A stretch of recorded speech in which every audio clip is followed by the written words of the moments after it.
Na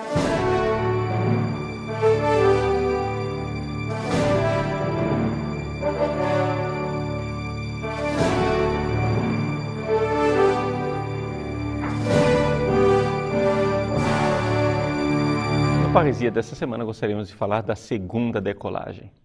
Do que é que se trata? Na verdade, trata-se da graça santificante. Podemos fazer aqui uma comparação para você entender como é a vida da alma. Qual é a passagem que nós temos que fazer daquilo que é a graça atual, a graça simplesmente eficaz, para aquela graça de uma pessoa que realmente já vive uma vida santa, a graça santificante. Vou fazer uma comparação. Há uns tempos atrás havia um avião supersônico que fazia carreira comercial. Bom, chamava-se o Concorde. O Concorde foi tirado de linha porque ficou muito caro para mantê-lo. A verdade é que esse avião supersônico, ele tinha duas decolagens. A primeira decolagem é a decolagem que todo avião tem. Ele simplesmente saía do chão. Mas chegado a uma certa altura, os outros aviões chegam ao nível de cruzeiro e já não modificam mais a sua rota. Eles admitem aquela altura, aquela velocidade, ligam o piloto automático e tchau mesmo, acabou. Agora, o Concorde não. O Concorde, ele chegado a uma certa altura, ele tinha prevista uma segunda decolagem. Essa segunda decolagem era quando ele passava para a velocidade supersônica. Então, aqui havia um nível superior de voo. Então, uma vez que o avião chegava a uma certa altura, recebida a permissão da torre de controle, então o comandante dizia para toda a tripulação e para os passageiros que deveriam colocar novamente cinto de segurança, se preparar para a segunda decolagem. E a partir dali, o Concorde, então, poderia partir em velocidade supersônica, alcançando velocidades nunca vistas. Muito bem. Nós, na nossa alma, precisamos também de uma segunda decolagem. Em que consiste essa segunda decolagem? Bom, veja o seguinte. Poderíamos aqui colocar a realidade como sendo uma segunda conversão. A primeira conversão é aquela que todos nós, de alguma forma, já experimentamos. É aquela passagem, né, em que, como diz a musiquinha, eu era um bêbado, eu vivia drogado, mas eu fui curado e encontrei Jesus. Ou seja, nós deixamos aqueles grandes pecados, os pecados mais grosseiros, os pecados mais rudes, né? Esses grandes pecados são uma passagem da graça suficiente para a graça eficaz na escolástica. Deixa eu pôr as mãos na frente para explicar para você que eu estou aqui usando uma linguagem da teologia escolástica. Eu sei, eu reconheço, é verdade, a graça de Deus é uma só. A graça de Deus é Deus que se doa e não coisas que Deus faz. Não é? É o próprio Deus que se doa a nós. Só que acontece o seguinte, do nosso lado, quando a graça de Deus, aspas, bate em nós, ela tem situações diferentes. Então, não é que eu estou dividindo a graça de Deus em 10.000 compartimentos. A graça de Deus é única, é o Deus que se doa. Mas do lado do ser humano, existem reações diferentes. Muito bem. Todo ser humano tem graça suficiente.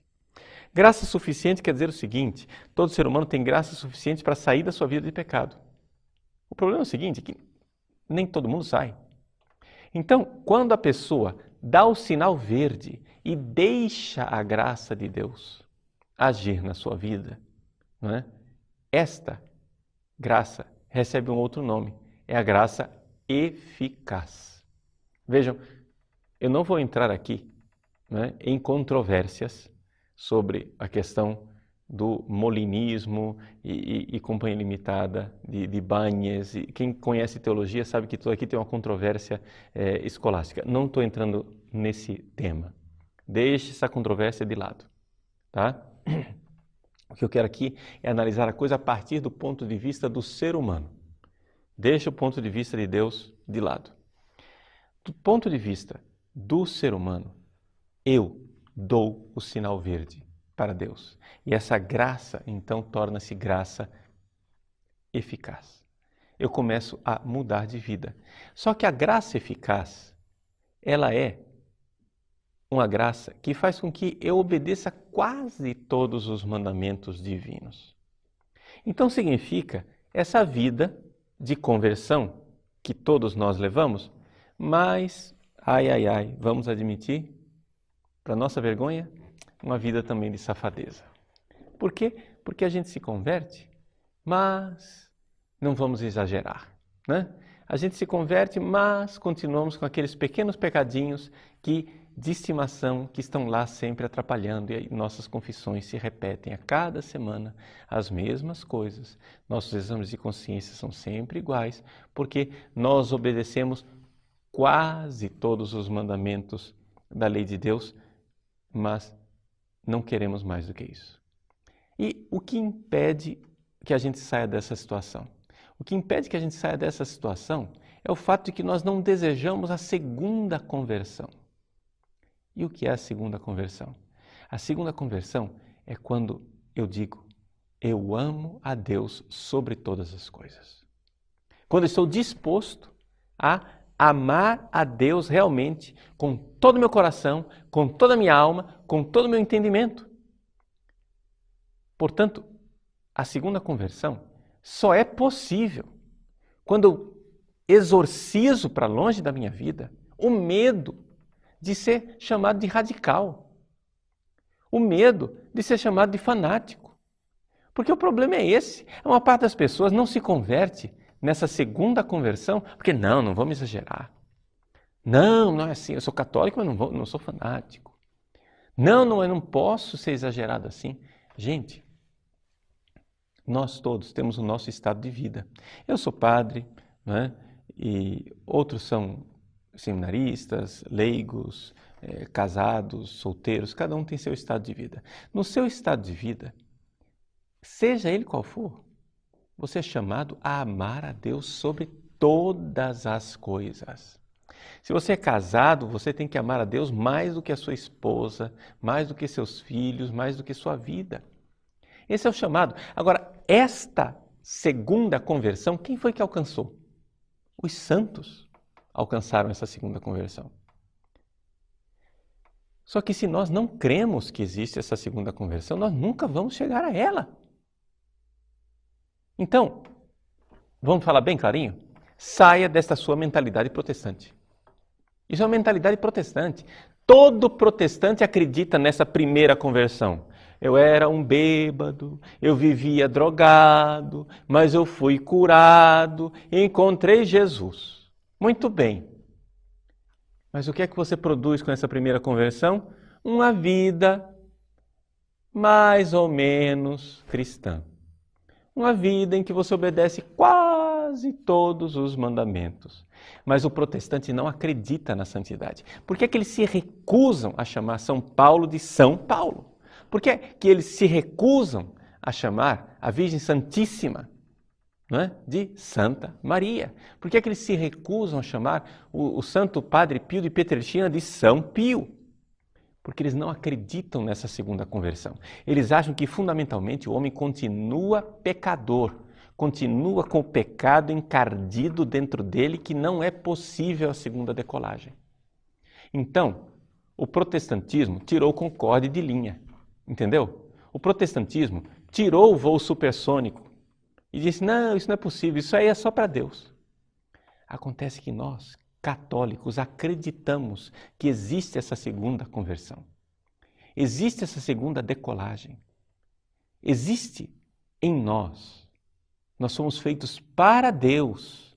E o nosso coração está inquieto até que não repousa em Deus. Enquanto nós não estivermos nesta santidade, nessa realidade de amar a Deus sobre todas as coisas, com toda a nossa força, com todo o nosso entendimento, enquanto nós não estivermos nisso, nós não estamos satisfeitos. Então nós não podemos nos contentar com lavagem de porco da vida de pecado. Mas também não podemos nos contentar, nós que agora já estamos na casa do Pai, não é? Com túnica nova, anel no dedo, sandália aos pés, não podemos nos contentar com, de vez em quando, sentir saudade do chiqueiro. Entende? Aqui que está. Porque se nós não desejarmos, se nós não ansiarmos, não anelarmos por esta vida em Deus, essa vida toda voltada para Deus, em que nós temos um amor total para Deus, se nós não tivermos esse desejo da segunda conversão, nós estamos pondo em risco a primeira. Por quê? Porque o avião vai perdendo altura, vai perdendo altitude e de repente um belo dia ele quebra a cara no chão. Porque se você não quiser ser melhor, se você não quiser dar espaço para Deus na sua vida cada vez mais, você não vai conseguir. Agora, o problema é o seguinte, esta segunda conversão, ela é aquilo que nós chamamos de virtude infusa, virtude teologal da caridade. A fé, a esperança e a caridade. Mas vamos falar da caridade, que é a coisa maior que tem, né? As outras duas vêm de acréscimo. Se nós conseguirmos a caridade, que é o terceiro andar, é porque já construímos o primeiro e o segundo andar, não é? Então, a fé, esperança e a caridade são virtudes que são um dom de Deus.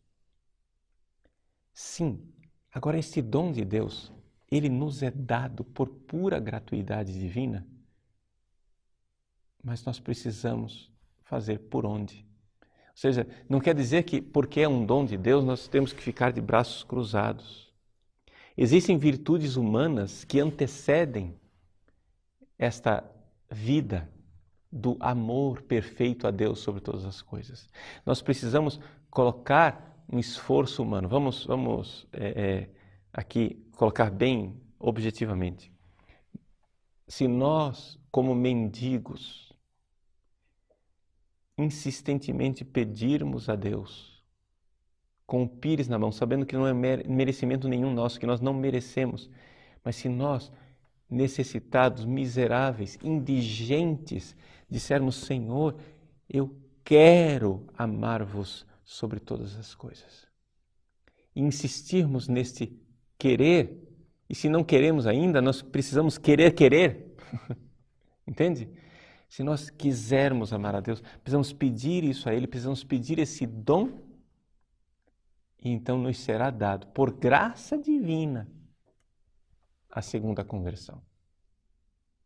Essa segunda decolagem, que os santos alcançaram. Agora, como é que você vai pedir isso se você acha que isso não existe? Como é que você vai pedir isso se você não for plenamente católico e considerar que esta santidade existiu e que existem santos que passaram nessa vida que foram realmente santos e que alcançaram esse amor a Deus sobre todas as coisas, não com a perfeição do 100%, mas perto dos 100%. O 100% foi só a Virgem Santíssima, Nossa Senhora. Mas os santos alcançaram essa perfeição perto dos 100%. Você vê, por exemplo, um santo como São Padre Pio de Pietrelcina, não é? São Pio de Pietrelcina, nós temos uma graça extraordinária de conhecer a vida desse homem que foi nosso contemporâneo, poderíamos dizer. Ele morreu em 68, né? Quando ele morreu eu tinha 1 ano de idade. Então, quando nós olhamos para o São Pio de Pietrelcina, nós vemos uma coisa extraordinária e a graça de saber que foi um homem do século XX, tão pertinho de nós, que nós temos tantas testemunhas que o conheceram. E o que é que acontece? Ele tinha diretores espirituais que não moravam com ele. Então, durante vários períodos da sua vida, ele teve que escrever suas direções espirituais e nós temos acesso, né, a coisas que ele escrevia, nós temos acesso ao interior da alma dele. E não somente temos testemunho dos diretores espirituais. Um dos diretores espirituais do Padre Pio testemunhou dizendo que jamais viu, olha essa frase, jamais viu o menor sinal de um possível pecado venial na área da sexualidade. Não é que ele está dizendo, olha, eu jamais vi um pecado venial na área da sexualidade. Não é que eu jamais vi um sinal de um possível pecado na área da sexualidade. Quer dizer, o homem que foi caluniado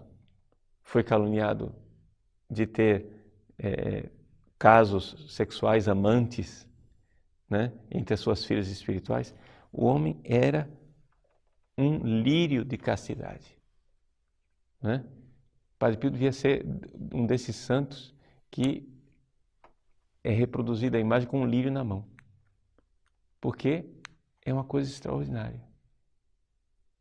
este homem, com esta castidade, com esta santidade, só pode ter recebido isto como dom de Deus, no dom de amar a Deus sobre todas as coisas. Agora, ele era homem. Quem vê a personalidade do Padre Pio vê que era um homem na sua plenitude de virilidade, né? Padre Pio não era uma florzinha frágil, né? Nada disso.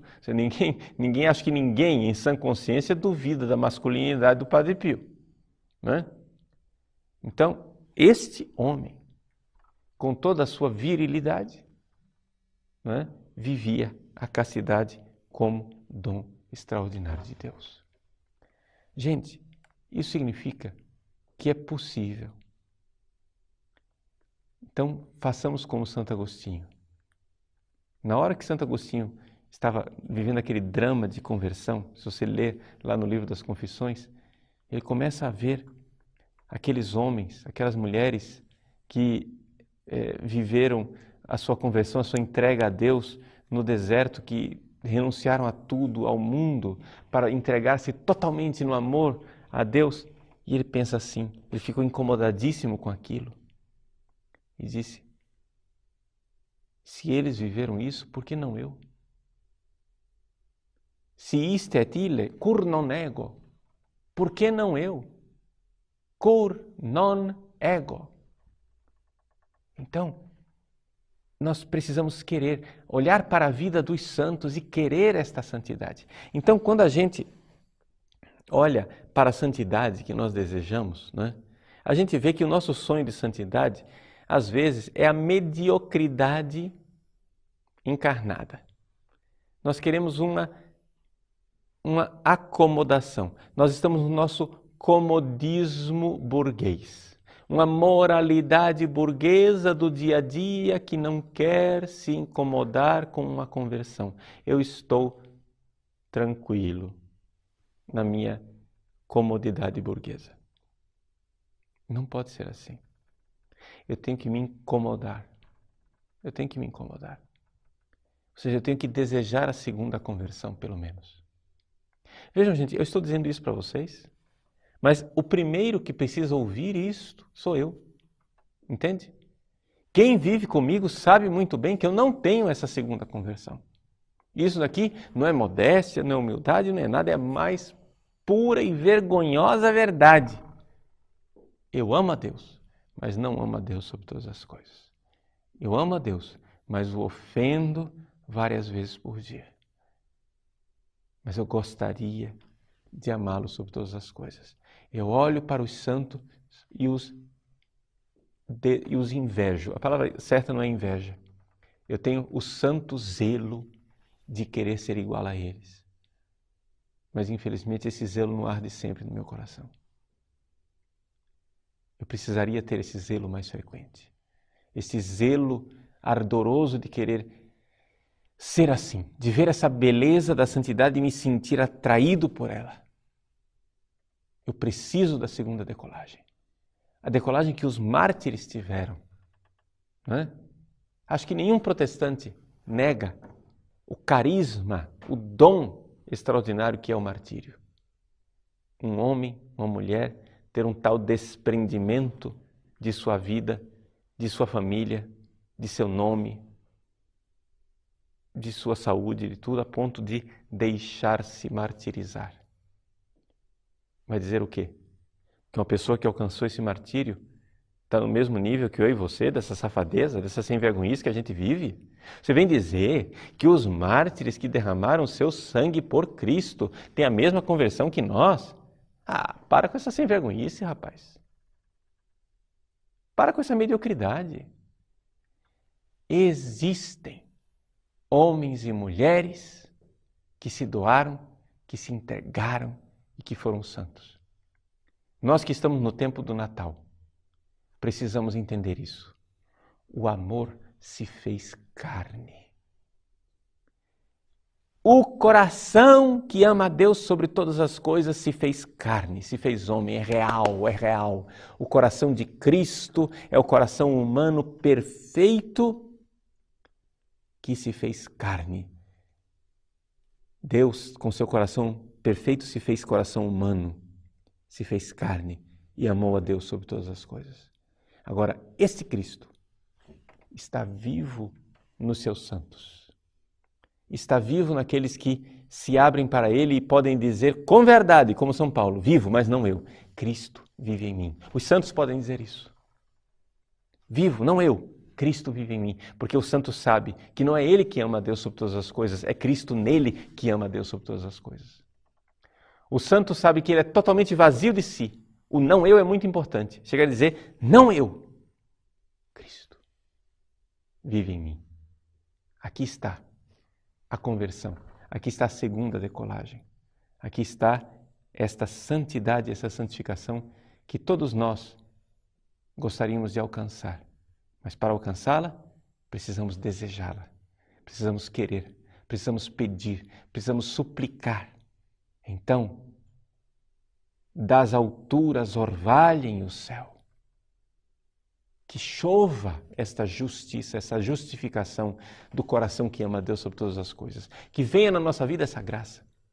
Que nós saiamos da mediocridade de uma graça que é simplesmente atual, para uma graça, como dizem os escolásticos, que é uma graça habitual, o estado de justificação e de santidade. Entende? Onde não simplesmente nós temos atos de virtude, mas nós temos a virtude. Entende? Onde uma virtude que perfecciona a nossa natureza, uma virtude que nos eleva acima daquilo que nós poderíamos ser como animais e que nos faz participar já aqui na terra de um pouco daquele paraíso, um pouco daquele céu que é saber que eu já posso amar aqui a Deus sobre todas as coisas. Quando eu falo paraíso, eu não queria ser romântico e não queria ser utopista. Eu queria que vocês entendessem, quando eu falo paraíso, eu falo aquilo que o Padre Pio viveu, entende? Se você for olhar a vida dele, humanamente falando, ele viveu um inferno, entende? Nenhum marxista iria pregar a utopia de ter uma vida como o Padre Pio. Ninguém gostaria de vivê-la. No entanto, assim é o cristianismo. Por fora, é uma chama ardente que queima e parece destruir tudo, mas por dentro tem uma unção que só quem está vivendo é que conhece. O Padre Pio viveu o amor de Deus sobre todas as coisas e isso já era uma bem-aventurança. No meio dos tormentos, mas já era aqui uma bem-aventurança. Já era aqui neste mundo uma participação antecipada daquilo que seria a sua bem-aventurança no céu. Por quê? Porque bem-aventurados, os pobres de espírito, ou seja, os vazios de si, porque deles é o reino dos céus, ou seja, Cristo vive neles. Já aqui, já agora. Meu irmão, minha irmã, vamos decolar. Vamos decolar. Vamos pedir a Deus essa graça. Suplique, peça. Vamos juntos pedir a Deus esta segunda conversão e não nos deixemos seduzir pela mediocridade de uma santidadezinha burguesa. Não nos deixemos desanimar e esmorecer pelas acusações de fanatismo e de radicalidade. Por que é que só o mal tem direito de ser radical? Por que é que o bem, o amor e Deus não podem ser radicalmente presentes na nossa vida?